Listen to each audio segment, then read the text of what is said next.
नमस्कार, सत श्री अकाल, राम राम दोस्तों। मैं रोहित गुप्ता, मेरे यूट्यूब चैनल रोहित क्लासेस में आपका तहे दिल से स्वागत है। दोस्तों, हम यहाँ आर्य कंपटीशन टाइम्स की पुस्तक भारतीय इतिहास जो UGC net paper second history के रिवीजन के लिए एक अति महत्वपूर्ण बुक है दोस्तों। इसका चैप्टर नंबर 17 भारतीय संस्कृति का विदेशों में प्रसार बृहत्तर भारत, इसको हम लोग पढ़ने जा रहे हैं। जिसके पश्चात हम लोगों का आर कंपटीशन टाइम्स में प्राचीन इतिहास का जो पोर्शन है वो कंप्लीट हो जाएगा और उसके बाद हम लोग मध्यकालीन इतिहास को पढ़ना स्टार्ट करेंगे। ठीक है, तो वीडियो को स्टार्ट करने से पहले आप लोगों से अनुरोध है कि प्लीज़ आप लोग यूट्यूब के सेटिंग में जाके प्लेबैक स्पीड बटन को 1.5x या 2.0x कर ले, ताकि आप लोगों को अगर लगे कि मैं बहुत स्लो बोल रहा हूं तो आप लोगों के अनुसार मेरी वॉइस आप लोगों को मिले। ठीक है, तो प्लीज़ वीडियो को आप लोग लाइक कर दीजिए दोस्तों। लाइक करने से क्या होता है कि मोटिवेशन मिलता है, और जिन लोगों ने अब तक चैनल को सब्सक्राइब नहीं किया है तो आप लोगों से मैं बार बार यही प्रार्थना करता हूं कि प्लीज़ आप लोग चैनल को सब्सक्राइब कर लें और बेल आइकन प्रेस कर दें दोस्तों, ताकि आने वाली वीडियोस आप लोगों को सही टाइम पर मिल सके। ओके, और शेयर करिए दोस्तों, और लोगों का इसमें भला हो। ठीक है, चलिए वीडियो को स्टार्ट करते हैं। Chapter number 17।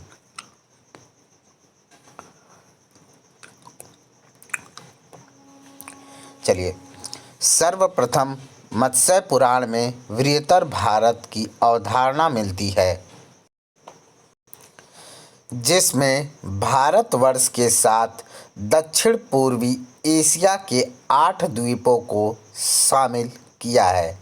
बृहत्तर भारत का सर्वप्रथम प्रयोग राधा कुमुद मुखर्जी ने अपनी पुस्तक भारत की मौलिक एकता में किया।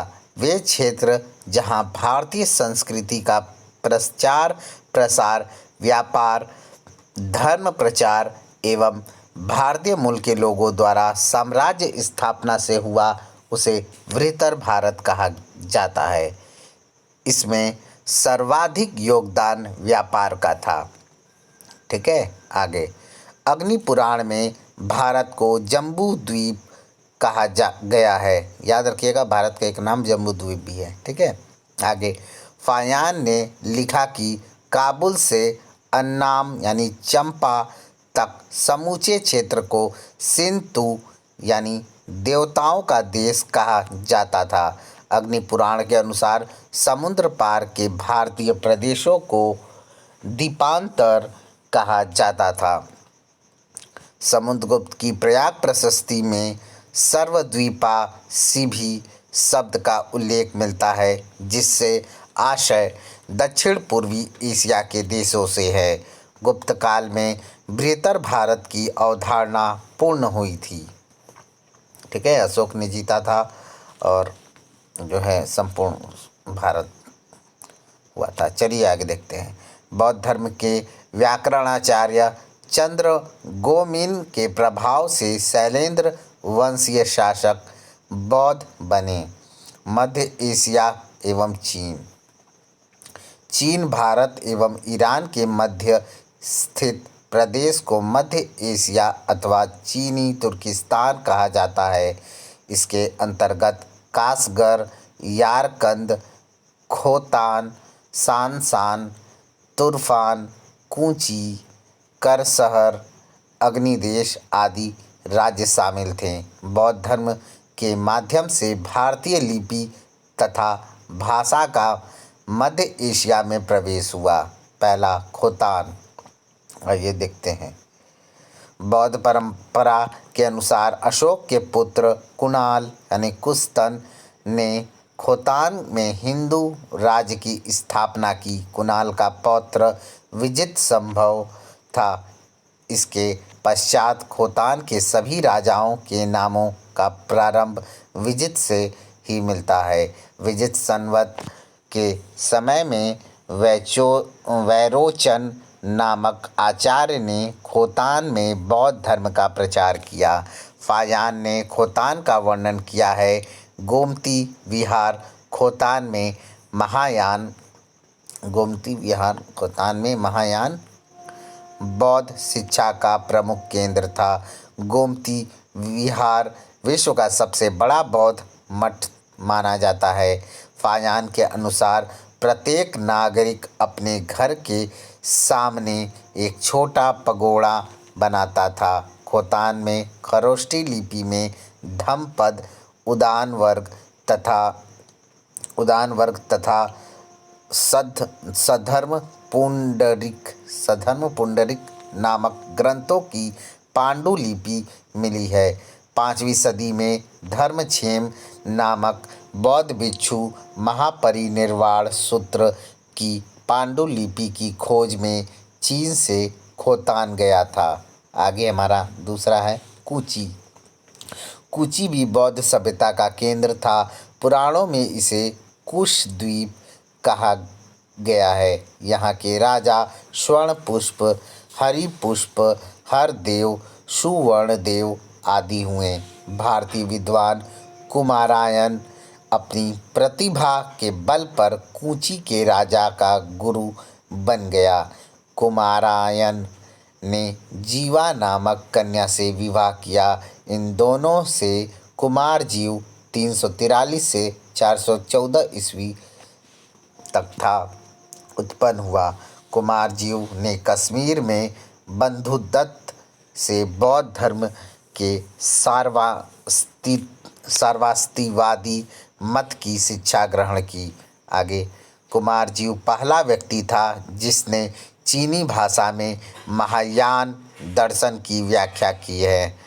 हेंसाक के अनुसार कूची शहर के बाहर बुद्ध की 90 फीट ऊंची 2 विशाल प्रतिमाएं थीं, जिनके सामने प्रति 5वें वर्ष धार्मिक समारोह का आयोजन होता था।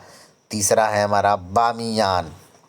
आइए देखते हैं, इम्पॉर्टेंट है ये, थोड़ा ध्यान दीजिएगा। बौद्ध धर्म के अनुसार अफगानिस्तान में बामियान व बैग्राम में बुद्ध की अनेक मूर्तियां व विहार मिले हैं। बामियान में बुद्ध की एक विशाल मूर्ति थी जो ईसा की प्रारंभिक शताब्दियों की है।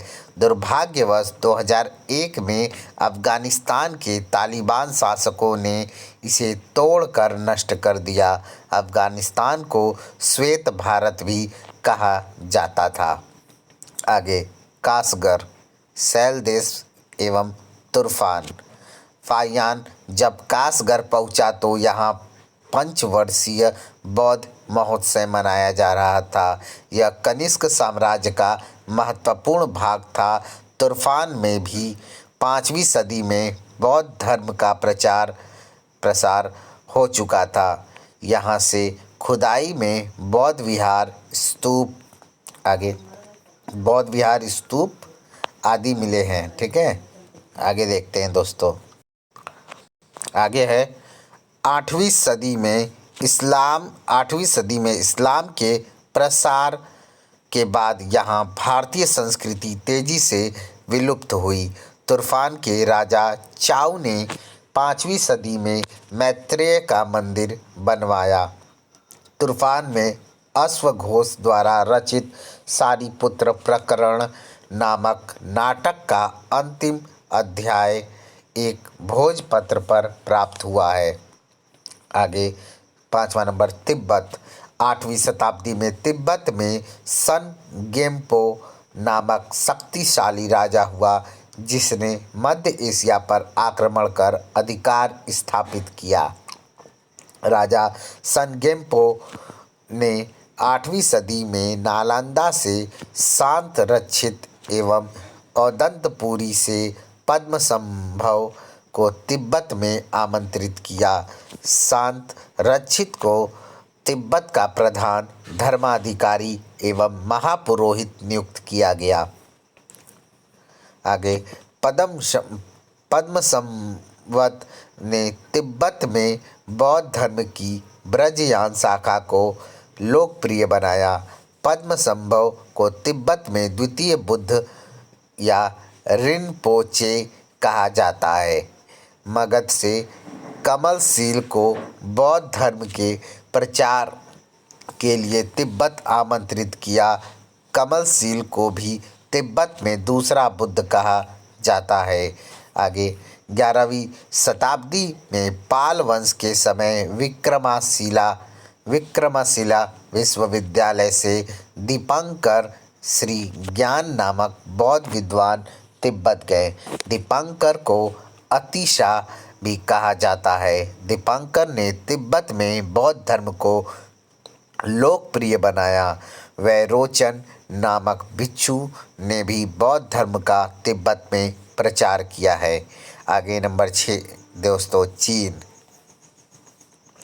चीनी स्रोतों के अनुसार 65 ईस्वी में हान वंश के राजा मिंगती ने सपने में एक स्वर्णिम पुरुष के दर्शन किए जिसकी पहचान महात्मा बुद्ध से की गई। मिंगती के राजदूत धर्मरत्न एवं कश्यप मातंग नामक 2 बौद्ध भिक्षुओं को भारत से चीन ले गए। चीनी सम्राट ने उनके रहने के लिए राजधानी में श्वेत अश्व विहार का निर्माण कराया। यह चीन का प्राचीनतम बौद्ध विहार था। आगे कूची के कुमारजीव ने चीन में बौद्ध धर्म का सर्वाधिक प्रचार किया है। कुमारजीव ने चीनी भाषा में अश्वघोष का जीवन चरित्र लिखा है। उज्जैन में जन्मे परमार्थ 499 से 569 ईस्वी तक थे। 20 वर्ष तक चीन रहे। परमार्थ जो है 20 वर्ष तक चीन रहे और चीन में 70 बौद्ध ग्रंथों का चीनी भाषा में अनुवाद भी किया है। तांग वंश के काल में प्रभाकर मित्र, दिवाकर, बोधि रुचि, अमोघ मित्र एवं ब्रज मित्र जैसे बौद्ध प्रचारक चीन गए। गुप्त काल में कश्मीर से संघभूति, धर्मयश, बुद्धयश, विमलाक्ष, बुद्धजीवी, धर्ममित्र एवं गुणवर्मन चीन गए हैं। आगे अंतिम रूप से भारत से चीन जाने वाले बौद्ध विद्वान धर्मदेव 937 ईस्वी, मंजूश्री एवं ज्ञानश्री 1053 ईस्वी में थे। ठीक है, आगे देखते हैं। आगे है दक्षिणी पूर्वी एशिया में भारतीय संस्कृति का प्रसार। दक्षिण पूर्वी एशिया के अंतर्गत हिंद चीन क्षेत्र के कंबोडिया, चंपा, बर्मा, सियाम, मलय द्वीप तथा पूर्वी द्वीप समूह के सुमात्रा, जावा, बोर्निया, बाली आदि आते हैं। प्राचीन भारतवासी इन संपूर्ण क्षेत्र को विशेषकर जावा एवं सुमात्रा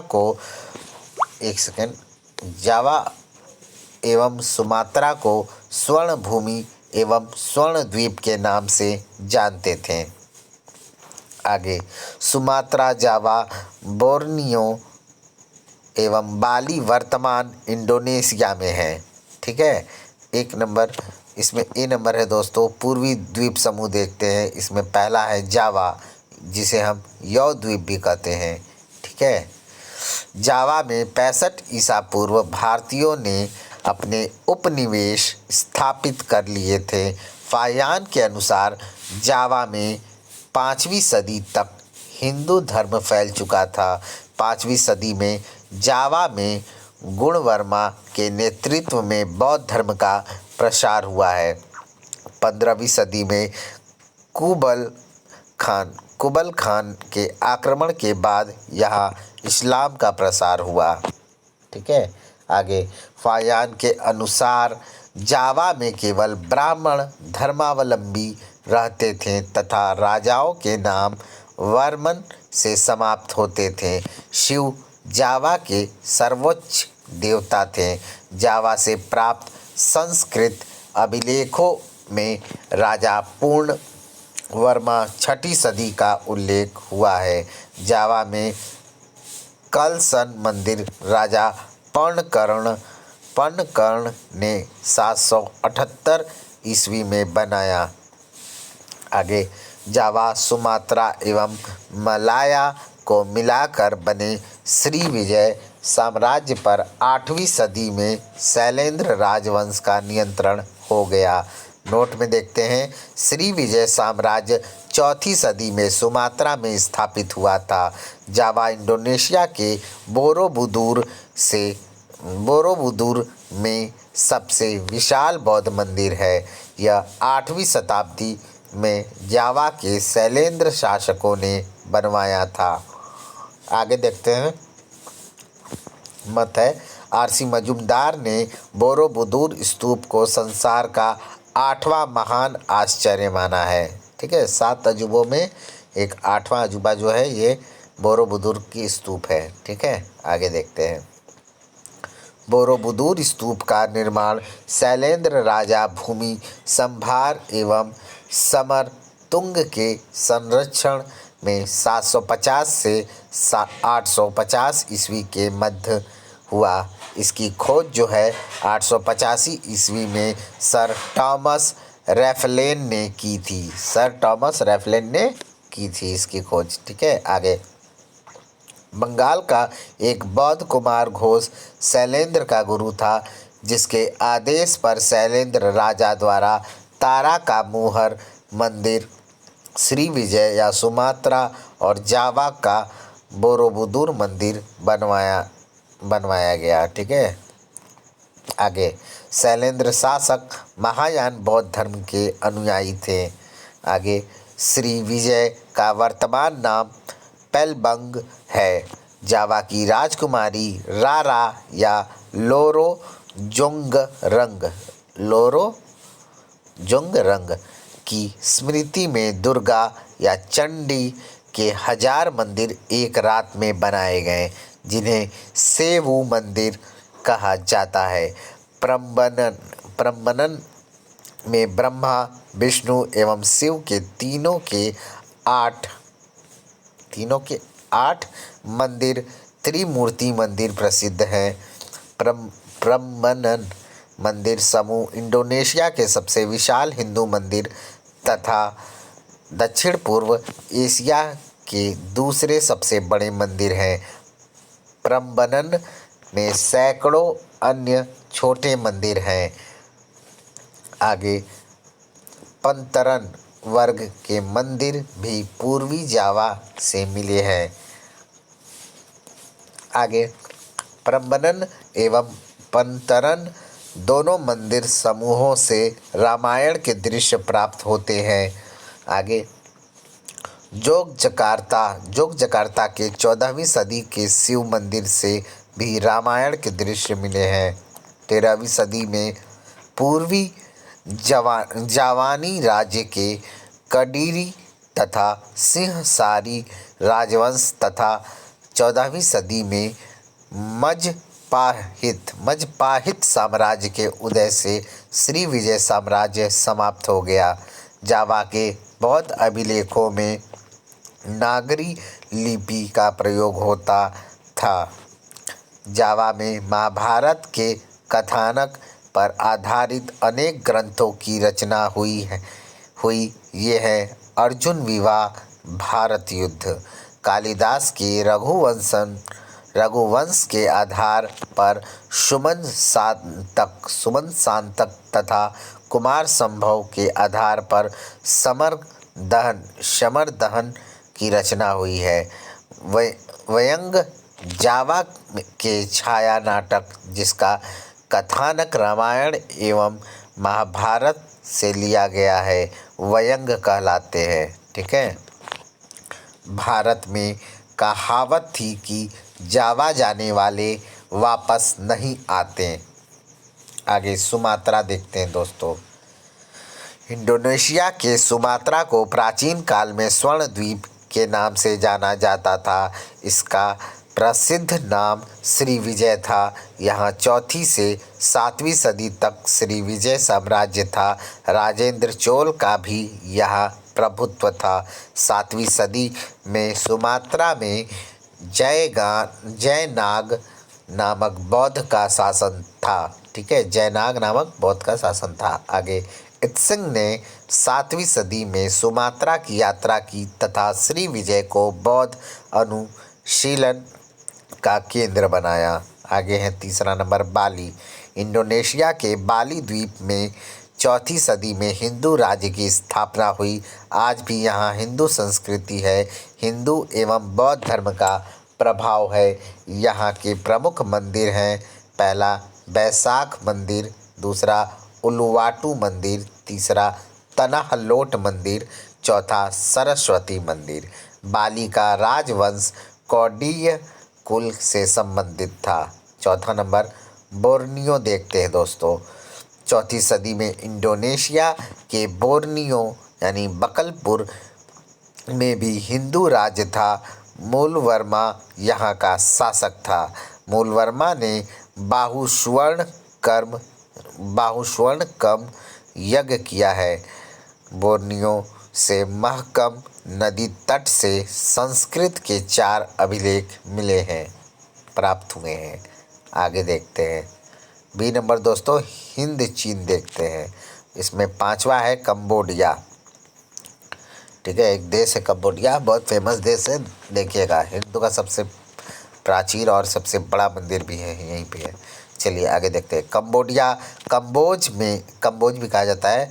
कंबोडिया में ईसा की प्रथम शताब्दी में कौंडिन्य नाम ब्राह्मण ने राज्य स्थापित किया।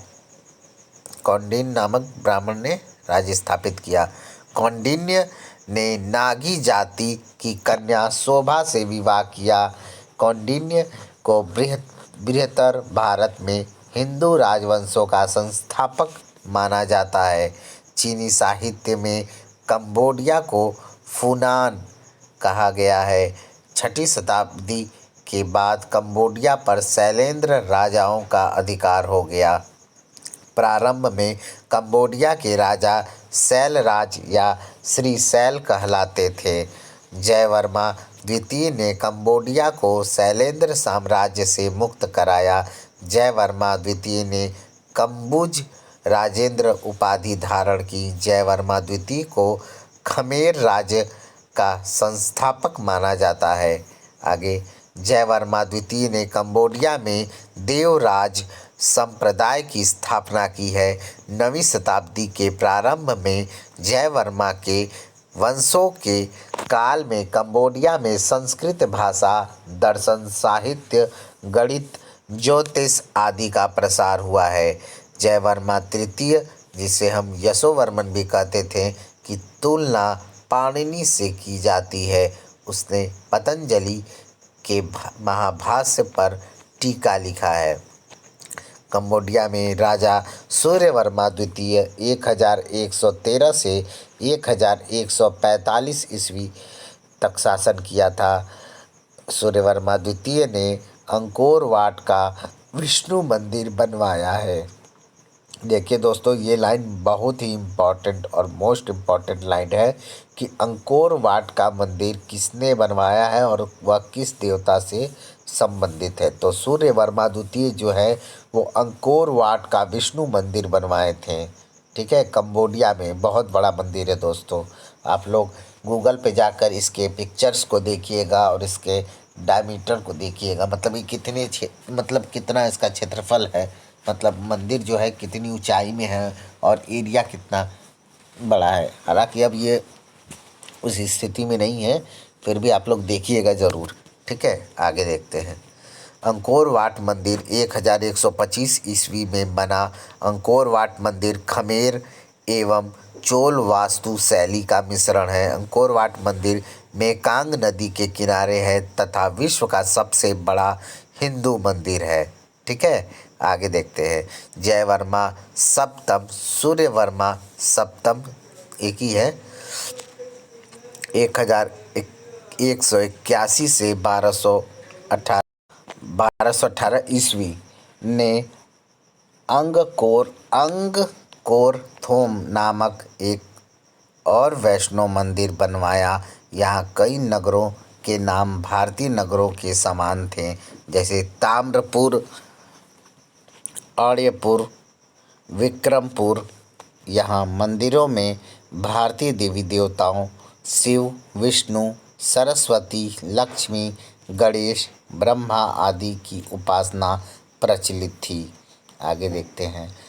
अंगकोर थोम का बेयोन मंदिर भी सूर्यवर्मन सप्तम ने बनवाया। यह स्तूप बौद्ध वास्तु का उदाहरण है। आगे हमारा है 6वां नंबर चंपा, इसे हम अन्नाम भी कहते हैं। ठीक है, देखते हैं इसे। वायु पुराण में चंपा को अंग द्वीप कहा गया है। कंबोडिया के पूर्वी भाग को चंपा कहा जाता था। यह आधुनिक वियतनाम है। ठीक है, यहाँ का पहला राजा श्रीमार हिंदू था। भद्रवर्मा, गंगराज, पांडुरंग, भृगु, हरिवर्मा आदि अन्य राजा थे। चंपा में भारतीय वर्ण व्यवस्था एवं विवाह पद्धति प्रचलित थी। यहाँ यज्ञोपवीत धारण करना, सती प्रथा आदि प्रचलित थी। चंपा की राजभाषा संस्कृत थी। भद्रवर्मा ने मायसन में एक शिव मंदिर बनवाया। यहाँ के मंदिर में आगे देखते हैं। यहाँ के मंदिर में चालुक्यों की स्थापत्य निर्माण शैली का अनुसरण किया जाता था।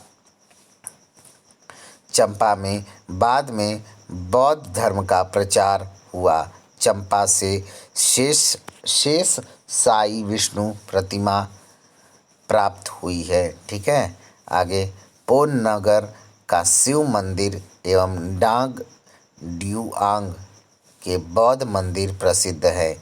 नंबर 7 मलाया यानी मलेशिया में कर्मरंग, कलशपुर, कट्टाह, पहंग, लांग क्यासू आदि प्रमुख राज्य थे। यहाँ के राजाओं के नाम गौतम, समुद्र विजय वर्मन आदि मिलते हैं। चोल वंश के राजा राजेंद्र प्रथम का मलाया द्वीप समूह पर व्यापारिक नियंत्रण था।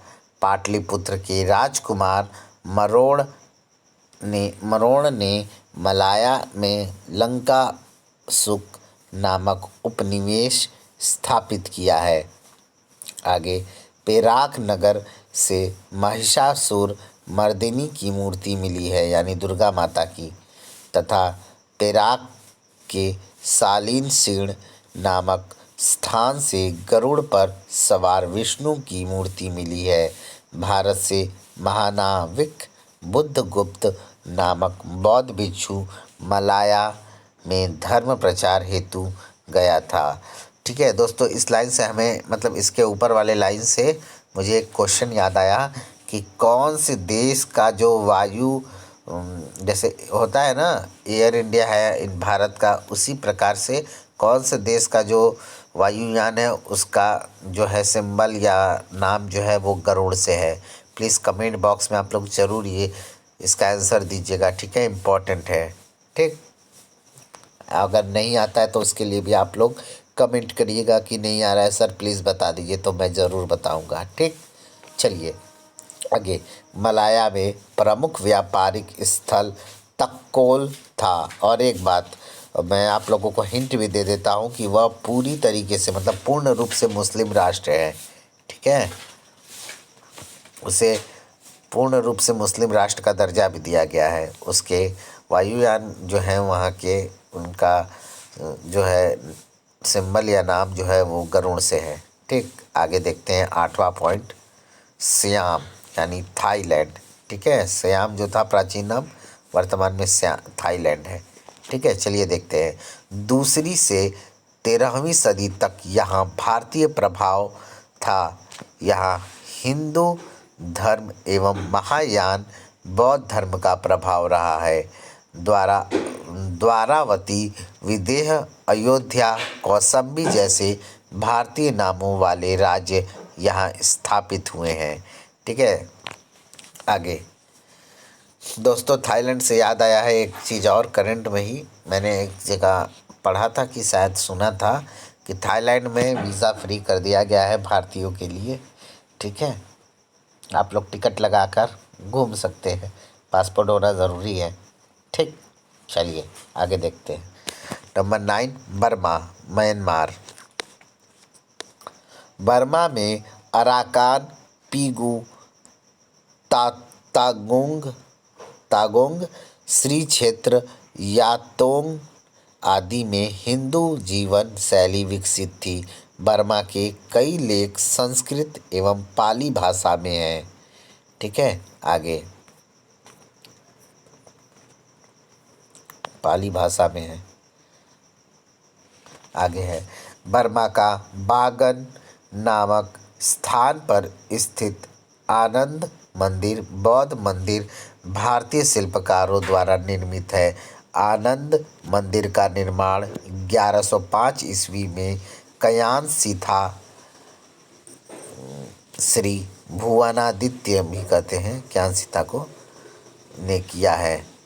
ठीक है, आगे बर्मा का एक अन्य नाम इंद्रद्वीप था। 9वीं से 10वीं शताब्दी में बर्मा में पेगन राज्य की स्थापना हुई। अनिरुद्ध पेगन या पागन राज्य के प्रसिद्ध राजा थे। ठीक है, आगे पेगन वंश के समय ब्राह्मण धर्म का स्थान बौद्ध धर्म ने ले लिया। आगे मरम्मा नामक जाति ने बर्मा में पेगन राजवंश की स्थापना की। लंका के राजा विजयबाहु ने चोल शासक कुलोत्तुंग प्रथम के विरुद्ध अनिरुद्ध से सहायता मांगी। चोलों की पराजय के बाद विजयबाहु ने अनिरुद्ध को बुद्ध के दांत का अवशेष भेंट किया है। बर्मा को पेंगोडो बौद्धों का पूजा गृह या चैत्य का देश कहा जाता है। ठीक है, आगे लव देश नंबर 10। वर्तमान में यह लाओस नाम से प्रसिद्ध है। भगवान राम के पुत्र लव के नाम पर लवपुरी बसाया गया। लव देश का आदि देवता भद्रेश्वर है। यहाँ शैव धर्म का प्रभाव है। लव देश का प्रथम राजा श्रुतवर्मन था। उसका पुत्र श्रेष्ठवर्मन था जिसने श्रेष्ठपुर बसाया है। यहाँ शालिवाहन संवत का प्रसार था। ठीक है, आगे नंबर 11 दोस्तों श्रीलंका। ठीक है, प्राचीन काल में श्रीलंका को ताम्रपर्णी एवं सिंहल द्वीप के नाम से जाना जाता था। अशोक ने अपने पुत्र महेंद्र एवं पुत्री संघमित्रा को बौद्ध धर्म के प्रचार प्रसार हेतु लंका भेजा था। 5वीं सदी में बुद्ध घोष ने लंका की यात्रा की एवं श्रीलंका में बस गए। श्रीलंका में हीनयान यानी थेरवादी बौद्ध मत प्रचलित था। ठीक है दोस्तों, इस प्रकार से हमारा ये आर्य कंपटीशन टाइम्स में प्राचीन भारतीय इतिहास पोर्शन ख़त्म होता है। इसके पश्चात दोस्तों हम लोग मध्यकालीन पढ़ेंगे आर्य कंपटीशन टाइम्स का। ठीक है, ओके, मिलते हैं नेक्स्ट वीडियो में। Thank you so much. Video को प्लीज़ लाइक कर दीजिएगा दोस्तों। चैनल को प्लीज़ सब्सक्राइब करके बेल आइकन प्रेस कर दीजिएगा और शेयर करना दोस्तों कोई नहीं भूलेगा। Okay, thank you so much. मिलते हैं नेक्स्ट वीडियो में। Bye bye, take care.